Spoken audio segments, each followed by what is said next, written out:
രണ്ടാമത്തിലാക്കുന്ന ചെയ്തു. Hello guys, അപ്പോൾ നമ്മൾ ഇന്ന് ഒരു പുളിയിഞ്ചി റെസിപ്പിയാണ് ഉണ്ടാക്കുന്നത്. ഉണ്ടാക്കിയിട്ട് ഏകദേശമായി. അതിലേക്ക് കുറച്ച് മധുരം കുറവാണ്, അപ്പോൾ അതിൽ നമ്മൾ ശർക്കര കുറച്ച് ചിരകി ഇടുന്നുണ്ട്.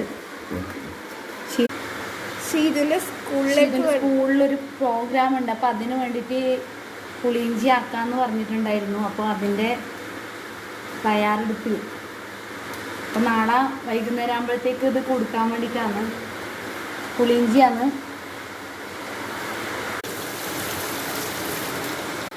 പുളിയിഞ്ചി റെഡിയാക്കുന്ന തിരക്കിലാണെന്ന് എല്ലാവരും. ഏകദേശമായി. ഇനിയിപ്പോൾ അതിൻ്റെ ടേസ്റ്റ് നോക്കല്.